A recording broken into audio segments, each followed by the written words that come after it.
नमस्कार, स्वागत है आप सबका दिन भर की तमाम बड़ी और अहम खबरों के साथ। मैं हूं कवींद्र। शुरुआत हेडलाइन से। भारत सिंगापुर के बीच सामरिक साझेदारी की सहमति, रक्षा साइबर सुरक्षा समेत 10 करार। एक्टिस पॉलिटी में सिंगापुर बड़ा सहयोगी।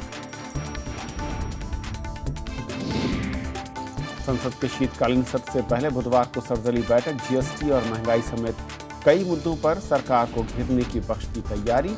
असहिष्णुता के मुद्दे पर कांग्रेस के आक्रामक तेवर। आमिर खान के बयान पर सियासी घमासान, बीजेपी का देश की छवि खराब करने का आरोप, तो कांग्रेस ने कहा सवाल उठाने की जगह वजह जाने बीजेपी। लोकसभा उपचुनाव में बीजेपी को झटका, रतलाम झाबुआ सीट पर कांग्रेस को शानदार जीत मिली। टीआरएस का वारंगल पर कब्जा, लेकिन विधानसभा की 5 में से 3 सीटों पर बीजेपी का परचम। और तुर्की ने मार गिराया रूस का लड़ाकू विमान, एक पायलट की मौत, दूसरा लापता। सीमा उल्लंघन का आरोप, रूस ने किया खंडन। और आइए देखते हैं पहली खबर।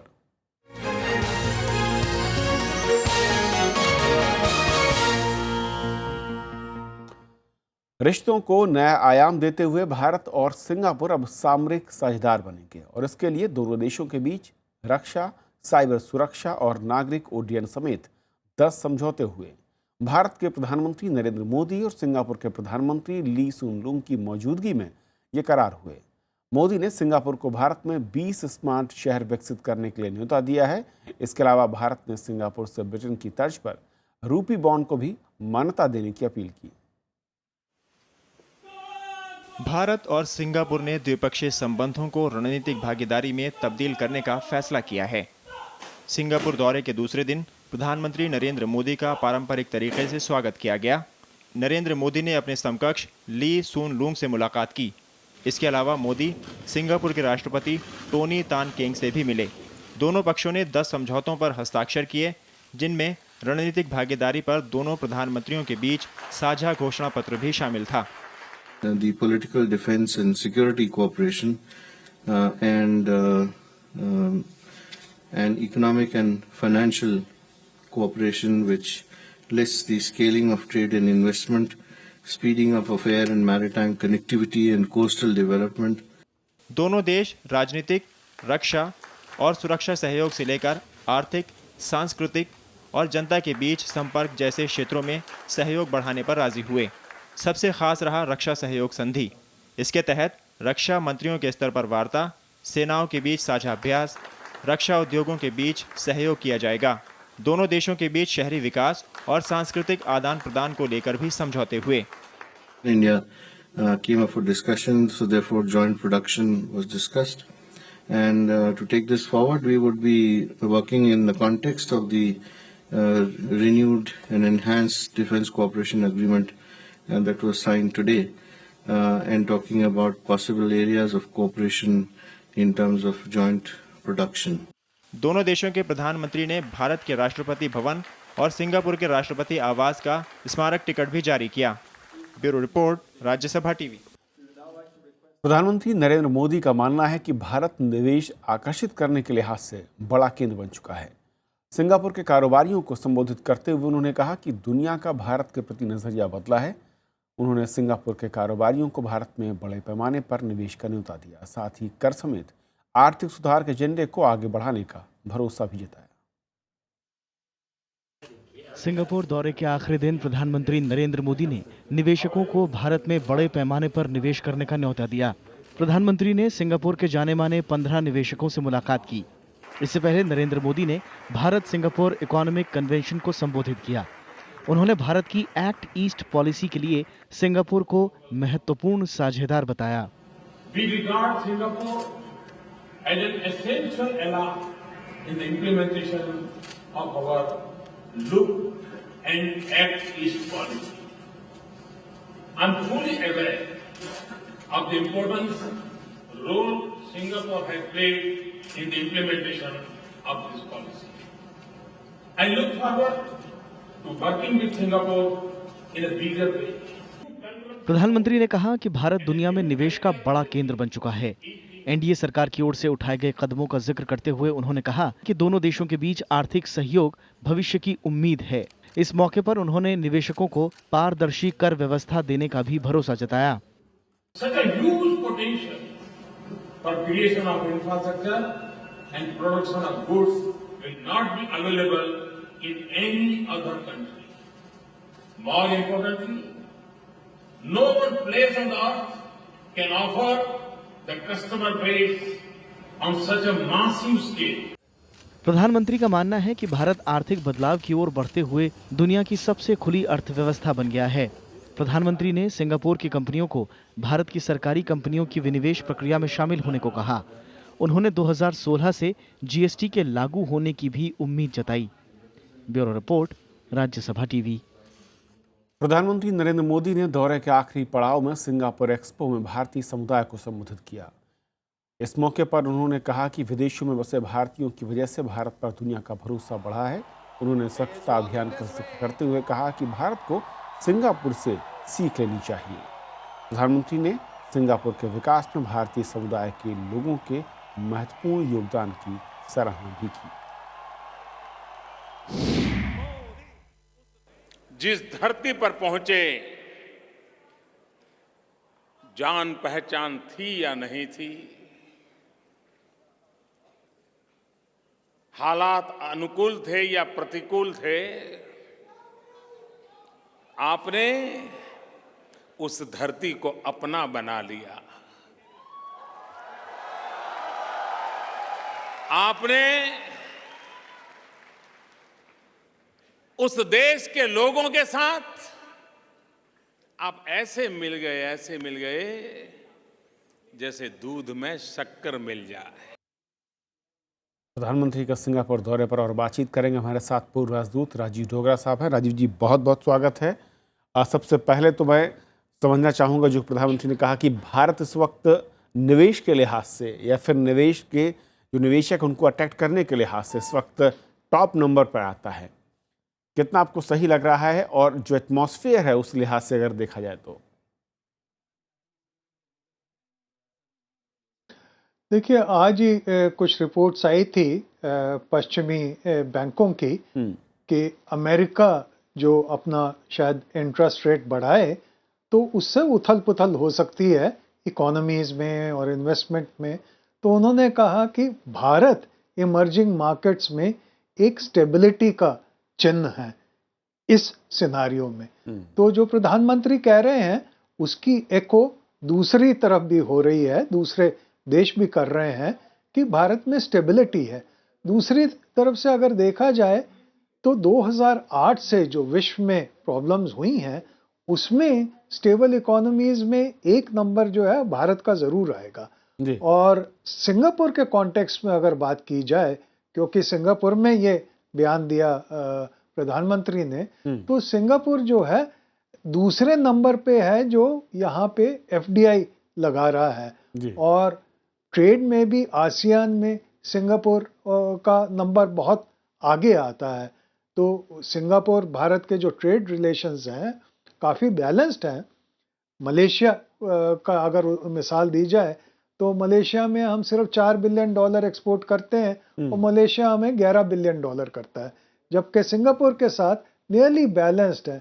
दोनों कोई 12-12, 13-13 बिलियन एक दूसरे को एक्सपोर्ट करते हैं। और ना ही चीन सिंगापुर के ट्रेड रिलेशंस में हमसे इतना ज़्यादा आगे है। सो कुल मिला जुला के सिंगापुर एक अच्छा ऑडियंस था। और यही नहीं, सिर्फ ये ट्रेड रिलेशन नहीं, उसके आगे भी देखिए, वो प्रवक्ता ने भी डिफेंस रिलेशनशिप पे काफ़ी एम्फसाइज किया। एक दो और चीज़ें थी जिसके ऊपर रोशनी डालनी चाहिए, वो ये है कि सिंगापुर एशिया में टोक्यो के अलावा और हांगकांग के अलावा एक बहुत बड़ी फाइनेंशियल कैपिटल है और एक रिफाइनरी कैपेसिटी भी वहाँ बहुत है। तो सिंगापुर अपने आप में एक मिसाल है, ना सिर्फ एडवांस टेक्नोलॉजी में पर ऑल्सो जो स्मार्ट सिटीज़ वगैरह की जो प्रोजेक्ट्स हैं।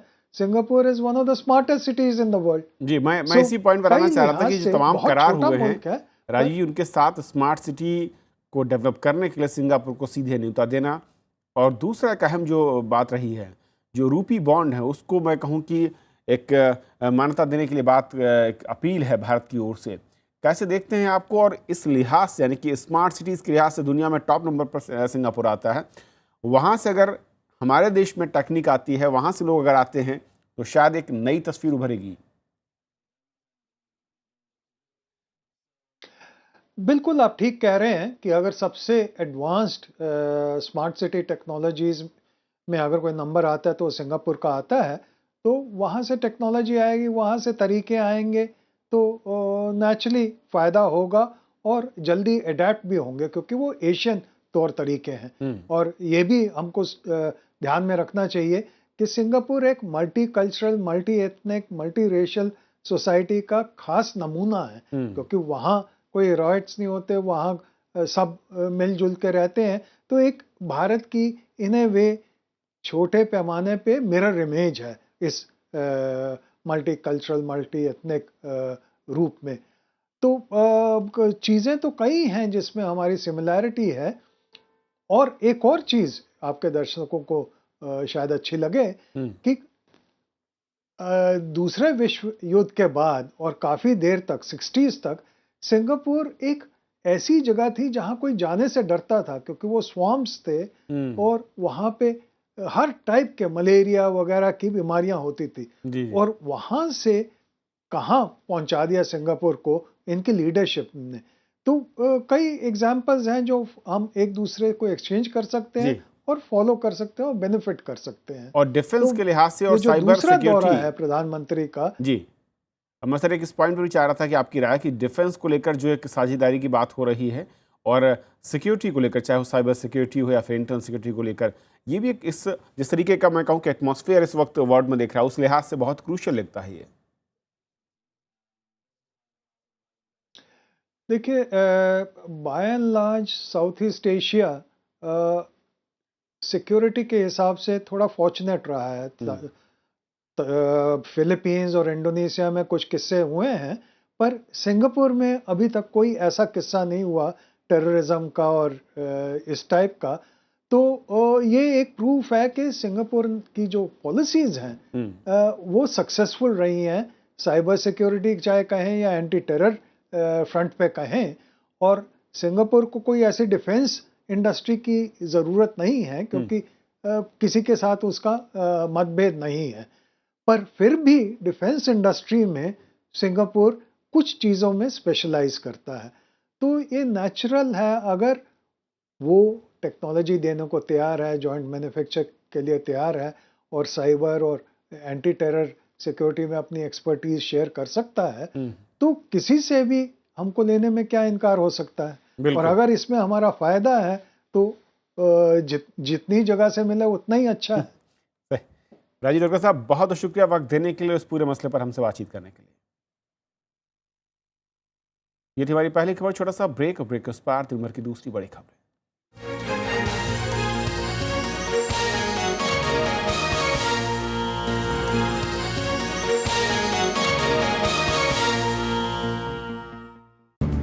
आजादी के बाद कैसे बदला परिवेश, कैसे बनी संसद, कैसे उठा देश। When the world sleeps, India will awake to life and freedom. कौन थे वो लोग जो दे गए हमको शानदार विरासत, लोकतंत्र की मजबूत इमारत। राज्यसभा टेलीविजन।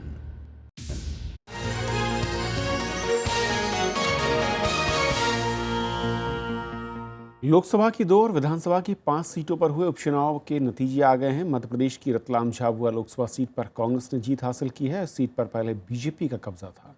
वहीं तेलंगाना की वारंगल लोकसभा सीट पर टीआरएस ने कब्जा बरकरार रखा। विधानसभा की 5 सीटों में से 3 सीटें बीजेपी के खाते में गई हैं। मणिपुर में बीजेपी ने दोनों विधानसभा सीटों पर जीत दर्ज की है, जबकि मिजोरम में कांग्रेस ने जीत हासिल की। मध्य प्रदेश में रतलाम झाबुआ लोकसभा सीट पर हुए उपचुनाव में बीजेपी को बड़ा झटका लगा है। इस सीट पर कांग्रेस ने जीत दर्ज की है। कांग्रेस के प्रत्याशी और पूर्व केंद्रीय मंत्री कांतिलाल भूरिया ने अपनी निकटतम प्रतिद्वंद्वी बीजेपी की निर्मला दिलीप सिंह भूरिया को 88,000 से ज्यादा मतों से शिकस्त दी है। ये सीट बीजेपी नेता दिलीप सिंह भूरिया के देहांत के बाद खाली हुई थी। जनता अपना हक दोबारा आजमा रही है और दोबारा भाजपा को अपना आईना दिखाने का काम कर रही है। और ये भाजपा, ये जीत झाबुआ में जनता की जीत है, कांग्रेस के आम कार्यकर्ताओं की जीत है और स्वयं हमारे प्रत्याशी और हमारी पूरी टीम की जीत है।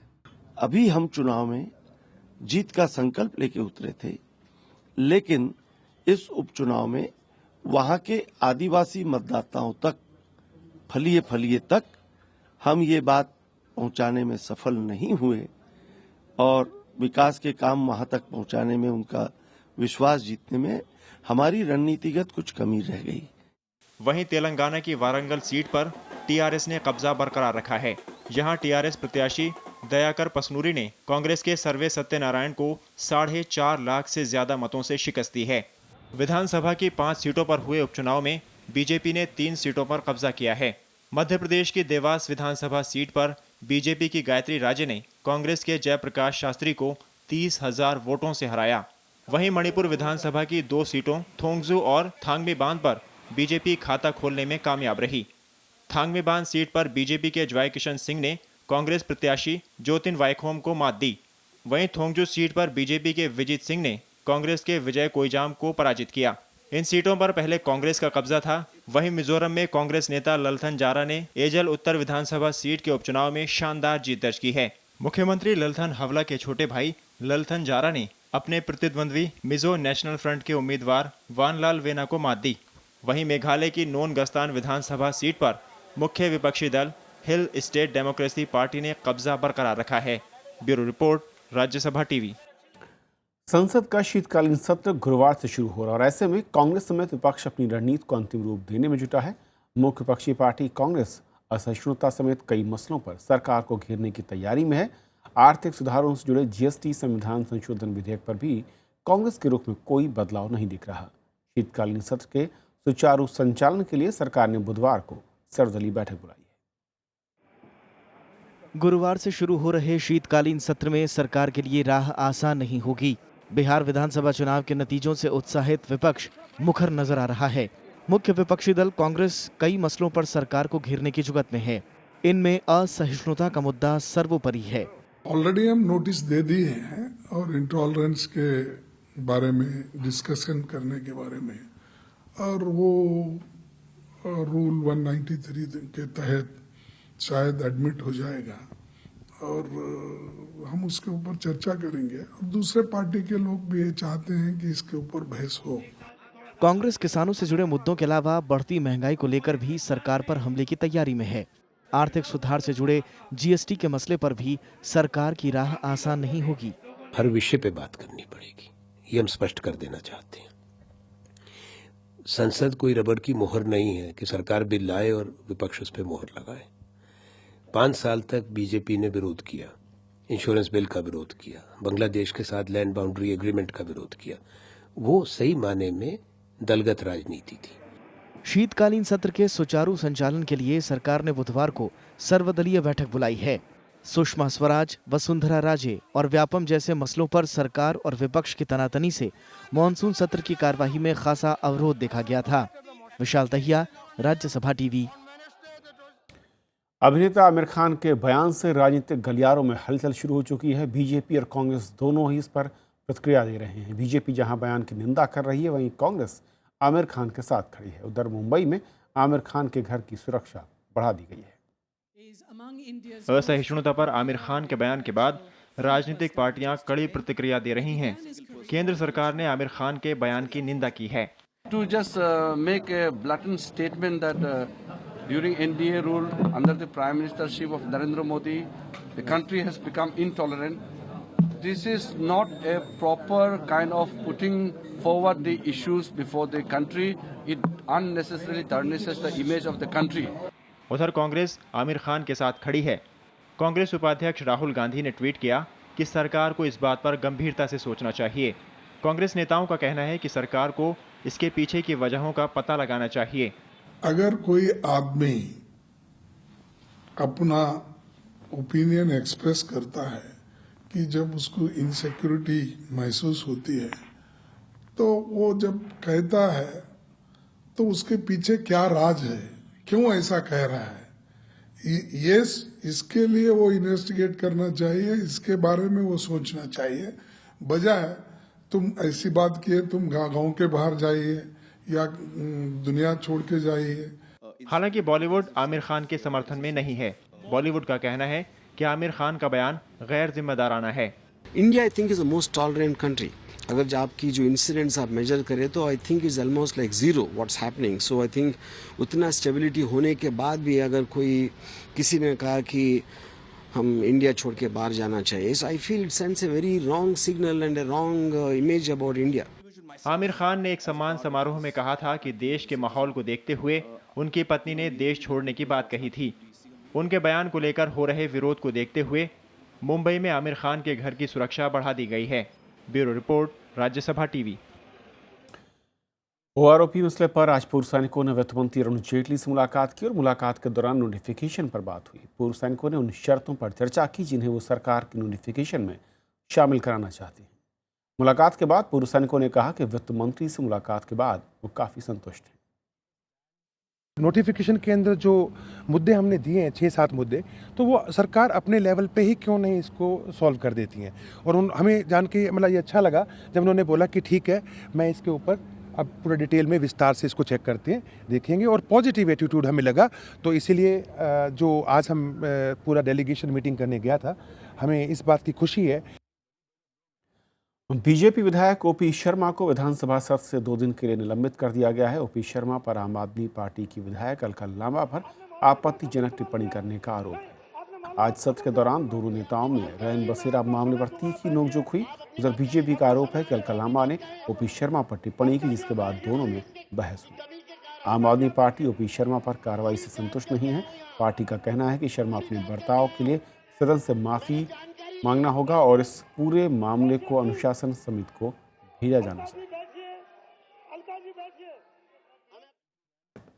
बीते 2 हफ्ते में बारिश से बेहाल तमिलनाडु में अभी और बारिश होने का अनुमान है। मौसम विभाग के मुताबिक अगले 24 घंटे में तमिलनाडु और पुडुचेरी में कई इलाकों में बारिश हो सकती है।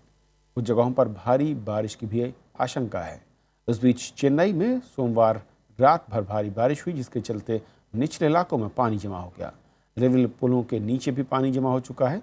चेन्नई में आज भी स्कूल कॉलेज बंद रहे। तमिलनाडु में अब तक 169 लोग अपनी जान गंवा चुके हैं। केंद्र सरकार ने कल ही राज्य में राहत और पुनर्वास के लिए 939 करोड़ रुपए जारी किए थे। As far as forecast for next 24 hours is concerned, it is likely to rain at many places in Tamil Nadu, Puducherry. 1 or 2 places may experience heavy rainfall. As far as Chennai city is concerned, it will be cloudy with a possibility of rain or thundershower in some areas. Goa में चल रहे 46वें अंतर्राष्ट्रीय film महोत्सव का आज 5वां दिन है, लेकिन ये महोत्सव दर्शकों को आकर्षित नहीं कर पा रहा। हर साल की तुलना में इस साल काफ़ी कम संख्या में दर्शक इसमें हिस्सा ले रहे हैं। उधर FTII के छात्रों को शामिल होने की अनुमति न दिए जाने से स्थिति थोड़ी अलग हो गई है। छात्र इसके विरोध में एक अलग समारोह का आयोजन कर रहे हैं और छात्रों के इस आयोजन का कुछ लोग समर्थन भी कर रहे हैं तो कुछ इसे ठीक नहीं मान रहे। छात्रों का कहना है कि संस्थान हर साल फेस्टिवल में शामिल होने के लिए कई तरह की सुविधाएं देती है जो इस साल नहीं दी जा रही।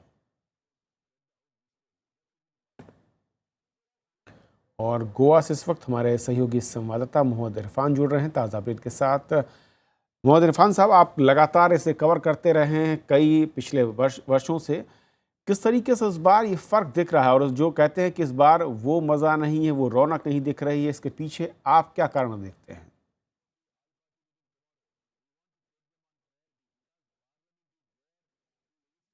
कविंद्र, आपका कहना बिल्कुल ठीक है। करीब 20 साल से मैं लगातार अंतर्राष्ट्रीय फिल्म महोत्सव को नज़दीक से देख रहा हूँ, उसे कवर कर रहा हूँ। अगर ऑफिशियल आंकड़ों पर यकीन करें तो करीब 38 देशों के 7,000 डेलीगेट्स ने यहाँ पर रजिस्ट्रेशन कराया है, लेकिन यहाँ जो मौजूद दर्शक हैं उनकी संख्या को देखते हुए ये बिल्कुल भी यकीन नहीं हो रहा है कि 7,000 की संख्या में लोगों ने रजिस्ट्रेशन कराया होगा। अगर कराया भी था तो उनमें से अधिकांश यहाँ नहीं आए हैं। इसके अलावा जो आयोजन में कुछ फेरबदल किया गया है, जो उसको पूरा रीडिज़ाइन किया गया है पूरे कैंपस को, जहाँ पर पहले स्टॉल्स लगा करती थी अब वहाँ पर वो न लगा करके थोड़ा बाहर की तरफ लगाई गई हैं। इसके अलावा मीडिया सेंटर में भी बहुत सारे लोग भटकते रहते हैं ये जानने के लिए कि उन्हें कहाँ से कौन सी चीज़ मिलेगी और फिल्म कौन सी हो रही है और कहाँ जाना है उनको। और दूसरी तरफ जो छात्रों का सबसे ज़्यादा छात्रों का एक ऊर्जा में प्रेजेंस होता था वो इस बार नहीं है, क्योंकि जो स्टूडेंट सेक्शन है पूरे फिल्म फेस्टिवल के शेड्यूल में वो हटा दिया गया है और एफटीआई के छात्रों को ख़ास तौर पर परिसर में घुसने को लेकर के बहुत एक एप्रीहेंसिव पूरी स्थिति बनी हुई है और उनको घुसने नहीं दिया जा रहा है या घुसने दिया भी जा रहा है तो उन्हें परेशान किया जा रहा है। इसलिए वो एक समानांतर फिल्म फेस्टिवल यहीं अपने जो मेन वेन्यू है उसके बहुत ही पास में एक रिट्रेसिंग फ्रीडम नाम से एक फिल्म फेस्टिवल कर रहे हैं, जिसमें आज हमने सुबह देखा जो सुबह की स्क्रीनिंग थी उसमें सैकड़ों की संख्या में एक छोटे से ऑडिटोरियम में जिसमें बहुत सुविधाएं नहीं हैं लेकिन बहुत सारे लोगों ने खड़े होकर बैठकर उस फेस्टिवल में हिस्सा लिया। और बहुत सारे लोगों का ये मानना है कि ये जो फ्रीडम है हमको बोलने की और पार्टिसिपेट करने की, ये उस पर एक तरह का हमला है। और इन छात्रों का ये इनिशिएटिव बहुत ही क्रिएटिव है कि अगर उनकी फिल्में नहीं दिखाई जा रही हैं तो इसके लिए वो एक समांतर फेस्टिवल करें। कविंद्र, बहुत बहुत शुक्रिया इरफान हमें वहां से ताज़ा अपडेट देने के लिए। और अब अंतर्राष्ट्रीय खबर, तुर्की में लड़ाकू विमान मार गिराए जाने पर रूस ने कड़ी प्रतिक्रिया दी है। रूस ने तुर्की के उस आरोपों को खारिज कर दिया कि विमान ने वायु सीमा का उल्लंघन किया था। रूस के रक्षा मंत्रालय ने कहा है कि वो रूसी विमान के गिराए जाने की परिस्थितियों पर गौर कर रहे हैं। रूस के राष्ट्रपति व्लादिमीर पुतिन ने कड़ी प्रतिक्रिया देते हुए कहा कि इसका असर रूस और तुर्की के संबंधों पर भी पड़ सकता है।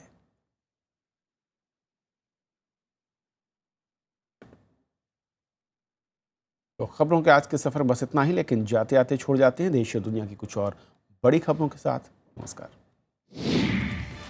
सुप्रीम कोर्ट का कहना है कि उन सभी अस्पतालों और विभागों के खिलाफ अवमानना का मामला दर्ज होना चाहिए जो एसिड अटैक पीड़िता का इलाज करने में आनाकानी कर रहे हैं। सुप्रीम कोर्ट का आदेश है कि एसिड अटैक पीड़िता के इलाज के लिए कोई भी अस्पताल इनकार नहीं कर सकता। राष्ट्रीय मानव अधिकार आयोग ने 16 दिसंबर रेप केस में जुवेनाइल अपराधी के मामले में केंद्र और दिल्ली सरकार को नोटिस भेजा है। रेप पीड़िता के परिजनों ने मामले में दोषी जुवेनाइल की ओर से धमकियां मिलने की बात कही थी, जिसका संज्ञान लेते हुए आयोग ने नोटिस जारी किए हैं।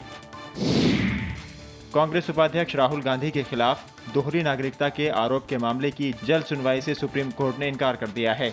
कोर्ट ने कहा कि मामले में ऐसी कोई खास जल्दी की जरूरत नहीं दिखती। छत्तीसगढ़ के नक्सल प्रभावित दंतेवाड़ा जिले में पुलिस ने मुठभेड़ में एक नक्सली कमांडर को मार गिराया। पुलिस ने घटनास्थल से करीब 303 राइफल, 9 कारतूस, 315 बोर रिवॉल्वर बरामद किए हैं। पाकिस्तान समुद्री सुरक्षा बल ने गुजरात की अंतर्राष्ट्रीय सीमा पर 18 भारतीय मछुआरों को गिरफ्तार कर लिया है। एक महीने के दौरान ये तीसरी घटना है। अंतर्राष्ट्रीय नागरिक उड्डयन संगठन के नियमों के मुताबिक मंगलवार से देश में मौजूद हस्तलिखित पासपोर्ट के इस्तेमाल पर रोक लगा दी गई है और न ही इस पर वीजा जारी किया जाएगा। भारत और दक्षिण अफ्रीका के बीच कल से नागपुर के जामथा स्टेडियम में तीसरा टेस्ट मैच खेला जाएगा। 4 टेस्ट मैचों की सीरीज में पहला मैच भारत ने जीता और दूसरा टेस्ट ड्रॉ रहा। 138 साल बाद एडिलेड में ऑस्ट्रेलिया और न्यूजीलैंड के बीच डे नाइट टेस्ट मैच खेला जाएगा, जिसका क्रिकेट प्रेमी बेसब्री से इंतजार कर रहे हैं। 27 सितंबर से शुरू होने वाले इस मैच में सफेद गेंद की जगह गुलाबी रंग की गेंद का प्रयोग किया जाएगा। माली की राजधानी बमाको में रेडिसन ब्लू होटल पर हुए हमले में मारे गए 2 हमलावरों की तस्वीर सरकार ने जारी की है। गृह मंत्रालय ने लोगों से इनकी पहचान में मदद मांगी है।